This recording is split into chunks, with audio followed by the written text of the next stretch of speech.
So last night I was reading over in John 13 and looking at the footnotes for the story where Jesus washes the feet of the disciples. See, this is why I need a Bible with footnotes and not footnotes like, oh, this is an opinion, but historical backgrounds. Because when you see the historical background of a certain custom, it just brings life and revelation to these stories that we're reading or the passages.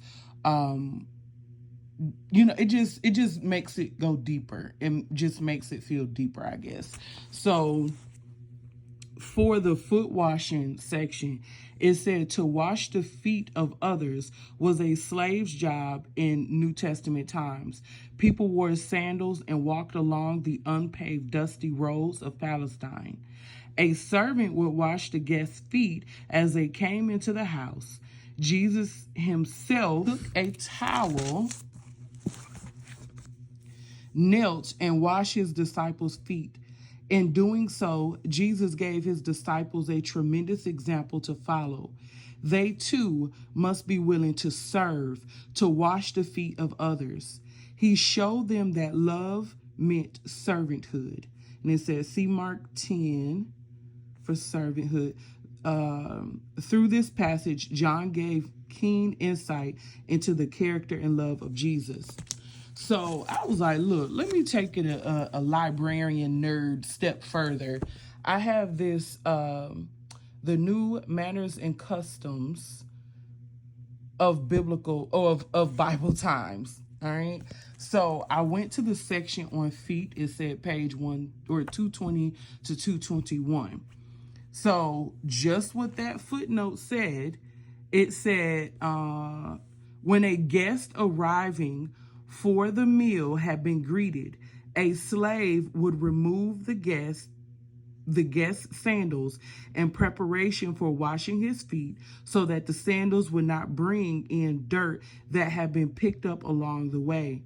Then the feet were washed by a servant, water being poured over them, which were then rubbed with hands and dried with a towel.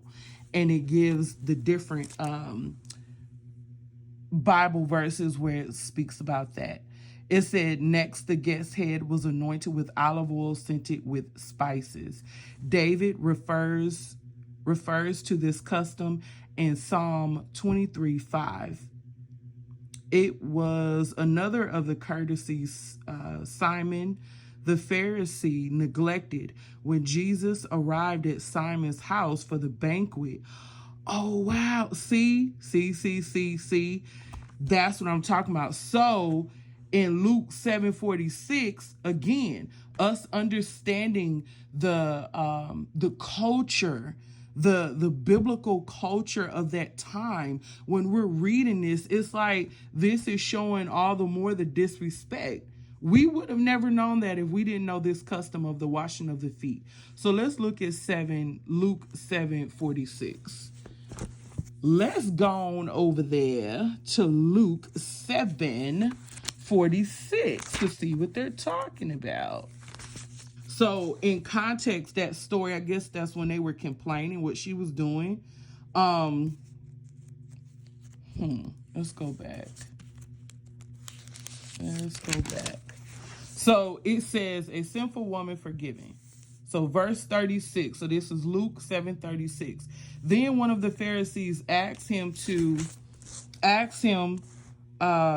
eat with him. And he went to the Pharisee's house and sat down to eat.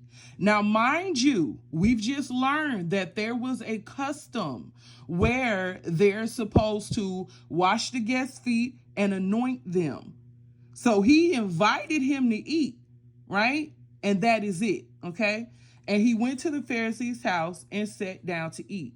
And behold, a woman in the city who was a sinner, when she knew that Jesus sat at the table in the Pharisee's house, and he's a Pharisee. And the Pharisees, they're like, oh yeah, we gotta do it by the book, and nothing can be you know what I'm saying? They're like to the letter, to the T, no wavering. All right. So brought an alabaster flask of fragrant oil and stood at his feet behind him weeping. And she began to wash his feet with her tears and wiped them with the hair of her head. And she kissed his feet and anointed them with the fragrant oil. Now, when the Pharisee who had invited him saw this, he spoke to him, saying, "This man, if he were a prophet, would know who and what manner of woman this is, which is touching him, for she is a sinner." Bruh, I'm about to get mad. I never knew this. He is judging her for doing something so anointed. And you, okay, all right, sorry. Let me calm down. Sorry, not sorry. And Jesus answered and said to him, "Simon, I have something to say to you." So he said, "Teacher, say it." There was a certain creditor who had two debtors. One owed 500 denarii and the other 50. And when they had nothing with which to repay, he freely forgave them both. Tell me, therefore, which of them will love him more? Simon answered and said, "I suppose the one whom he forgave more." And he said to him, "You have rightly judged." Then he turned to the woman and said to Simon, "Do you see this woman? I entered your house.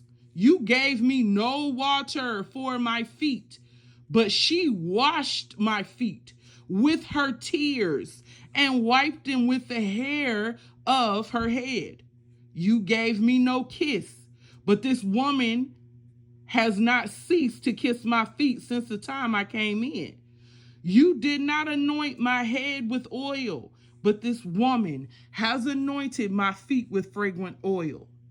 Therefore I say to you, her sins, which are many, are forgiven, for she loved much. But to whom little is forgiven, the same loves little." Yo, oh, wow. You got to stay in the footnotes. The historical footnotes do it for me every time.